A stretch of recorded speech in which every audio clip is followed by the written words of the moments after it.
Hello guys, तो कैसे हैं आप लोग। I hope you are healthy and doing well. फिर से स्वागत है आपका मेरी एक नई वीडियो में। तो 6वां दिन था, उस दिन तो हम वीडियो बना नहीं पाए थे क्योंकि हमको बाहर जाना था दोस्तों के साथ घूमने के लिए।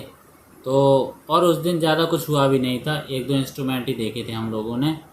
और आज हम लोगों का 7th डे इंटर्नशिप ट्रेनिंग का। तो आज हमने देखा टोटल ऑर्गेनिक कार्बन। तो इसमें हम लोग क्या करते, जो प्योर वाटर होता है, जो प्योर स्टीम वाटर होता है और प्योरीफाइड वाटर होता है, तो उसमें हम लोग टोटल कार्बन कंपाउंड को डिटरमाइन करते हैं इसमें कि ठीक है कि नहीं है, कुछ आगे पीछे तो नहीं हो रही इसकी वैल्यू। इसमें हम लोग फार्माकोपिया में जो स्टैंडर्ड एसओपी के अकॉर्डिंग ही हम लोग चेक करते हैं। इसकी एक लिमिट होती है, हर एक टेस्ट में एक लिमिट होती है कि इससे ज़्यादा कोई सी भी चीज़ नहीं होनी चाहिए कि वो अगले, जैसे हम लोग मार्केट में लॉन्च करें और वो किसी के ऊपर साइड इफेक्ट दिखा दे तो दिक्कत हो जाएगी ना। तो इसीलिए ये सब चीज़ें टेस्ट करनी होती हैं हम लोगों को। और इसमें पढ़ा था मैंने मिली क्यू ऑपरेटर्स मेनली एचपीएलसी के लिए यूज़ होता है। एचपीएलसी में जो सैंपल रखा होता है मोबाइल फेस, एचपीएलसी एक मशीन होती है जिसमें हम लोग क्या करते हैं, स्टैंडर्ड होता है, स्टैंडर्ड और जो हमारा टेस्ट होता है कंपैरिजन करते कि हमारा सैंपल जो है वो स्टैंडर्ड से मैच कर रहा है कि नहीं कर रहा। और हमारा जो टेस्ट होता है, टेस्ट को स्टैंडर्ड से ज़्यादा नहीं होना चाहिए, भले ही थोड़ी बहुत कम हो जाए लेकिन ज़्यादा नहीं होना चाहिए, उससे मैच होना चाहिए। तो समझो कि हमारा जो टेस्ट है वो सही है। एचपीएलसी में ये होता है। और एचपीएलसी में लाइनें भी होती हैं, लाइन होती है। इसमें मोबाइल फेस वाले जो बोतल रखी होती हैं सब में वॉश करने के लिए, एक तो वाटर की होती है और भी होती, मीथेनॉल वाटर की होती, और भी बॉटल्स रखी होती हैं जिससे जो लाइन होती है ना जो नीचे को जाती।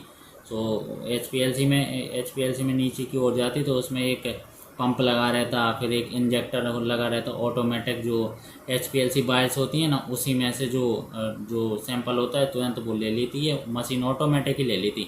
बहुत महंगी मशीन होती है और ये देन उसके बाद सिस्टम से कनेक्ट होती है, तो सिस्टम में ग्राफ वगैरह वगैरह काफ़ी कुछ दिखता। इतना तो मेरे पल्ले पड़ा नहीं, जितना मुझे समझ आया तो इतना ही उन्होंने ये बताया था। स्टैंडर्ड के साथ में टेस्ट का कंपैरिजन होता है इसमें कि हाँ हमारा जो सैंपल है वो जो टेस्ट है ठीक है कि नहीं है। और मिली क्यू भी मेनली इसी के लिए यूज़ होती है। और सैंपल में जो सैंपल जैसे वाटर फॉर्म में, वो उसमें पाउडर फॉर्म में हमारा सैंपल है ना, तो मिली क्यू वाटर का ही हम लोग यूज़ करते हैं। उसमें भी मिली क्यू बहुत इंपॉर्टेंट रोल प्ले। फिर मिली क्यू जो प्योरीफाइड वाटर होता है ना, मिली क्यू में 3 चीज़ें जुड़ी होती हैं। एक तो प्योरीफाइड वाटर की डायरेक्ट पाइप रहती है जो कि जुड़ी रहती है एक फ़िल्टर से, जो जिसमें 2 फिल्टर होते हैं। देन उसके बाद वो फिल्टर होके एक टैंक में जाता है वाटर, फिर टैंक में जाके फिर मिली क्यू ऑपरेटर से अटैच होता है, मिली क्यू ऑपरेटर से फिर फिल्टर होता है वाटर। देन उसके बाद हम लोग एचपीएलसी लाइन को वॉश करते हैं, उसी से सैंपल में डालते हैं वाटर को। ये सब होता है उसमें। और उसके बाद मैंने पढ़ा आज वैक्यूम लॉस ड्राइंग। ये बिल्कुल सेम एलओडी की तरह होता है। जैसे हमको या तो हम एलओडी यूज़ कर लें या फिर ये यूज़ कर लें। एलओडी का तो मैंने बताई था कि जो वायल्स वगैरह होते हैं, नहीं बीकर नहीं, वायल्स वगैरह होते हैं जो जिनको सुखाते हैं उनका वेट लेते हैं टेस्ट करने के लिए कि हाँ इनका वेट एक्यूरेट आ रहा है, एसओपी के अकॉर्डिंग आ रहा है, इनका वेट क्यों नहीं आ रहा। पहले तो फिल में उसको वेट करते, देन उसके बाद वॉश करके 105 डिग्री पे 1 घंटे के लिए रखते। देन उसके बाद बायल्स की कैप को फिर से वेट करते, फिर कंपैरिजन करते एसओपी के अकॉर्डिंग कि हाँ आ रहा है ठीक है कि नहीं है। और फिर उसके बाद मैंने पढ़ा पोलरीमीटर में सर ने ये सब नहीं बताया कि पोलरिटी वगैरह वगैरह, ये नहीं, उन्होंने तो सीधा बताया पोलरीमीटर होता है, उसमें एक स्क्रीन होती है, मैंने खुद देखा है उसको खोल के। और इस तरीके से ढक्कन होता है, तो उसको ऐसे निकालो, और जैसे टेस्ट ट्यूब नहीं होती, टेस्ट ट्यूब से और पतली एक छोटी सी वो होती है ग्लास की रॉड, उसी रॉड ही कुछ ना कुछ तो होती है, उसमें हम लोग सैंपल को डालते हैं। जो सैंपल होता है, जो बैच का सैंपल होता है उसको डालते, फिर उसमें हम उसमें ऐसे लगा देते पॉलीमीटर में, और उसी से एक तार कनेक्ट होता है। तो उससे बेसिकली ये पता चलता है कि जो हमारा कंपाउंड है वो लीवो रोटेटरी है कि डेक्स्ट्रो रोटेटरी है। ठीक है, उसमें वैल्यू आ जाती है। तो ऐसे, और हमने सर से पूछा कि सर ये पोलियोमीटर तो वाटर से रिलेटेड है कि इसकी पोलरिटी इतनी है, ये वाटर में इतना सोल्यूबल है, वो नहीं, पोलरिटी नॉन पोलरिटी वगैरह वगैरह होते हैं, हम लोगों ने पढ़े हुए हैं बीकॉम में।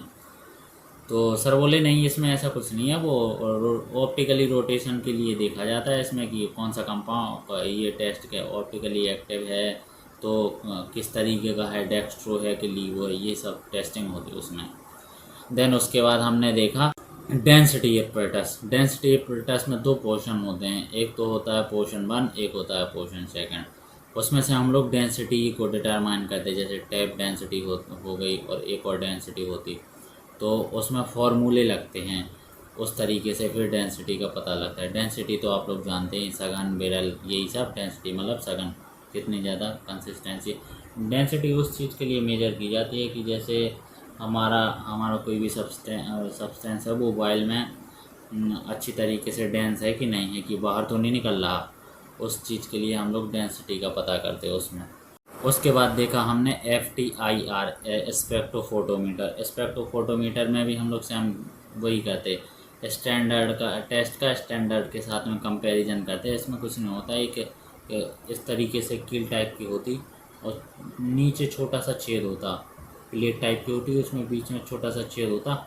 उसमें हम लोग पहले तो जो हमारा सैंपल होता है उसको डालते और फिर स्किन पे पीक दिखने लगती है सैंपल की, और फिर स्टैंडर्ड डालते हैं। जो हमारा टेस्ट और स्टैंडर्ड के साथ में कंपैरिजन फिर देखते हैं कि जो स्टैंडर्ड है और जो हमने टेस्ट डाला दोनों की पीक सेम बन रही है कि नहीं है, उससे फिर पता चलता है कि ये ठीक है कि नहीं है।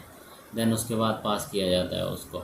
और UV बेस स्पेक्ट्रोफोटोमीटर भी देखा, इसमें से वही क्या बोलते हैं, light directly proportional to the concentration, यही सब होता है। और हाँ, ये एब्जॉर्प्शन देखते हैं उसमें कि कितना ज़्यादा एब्जॉर्प्शन हो रहा है, और बस ज़्यादा कुछ नहीं है। अगर आप भी जब इंटर्नशिप करोगे ना तो देखोगे तो आप ऑटोमेटिक समझ में आने लगेंगी चीज़ें।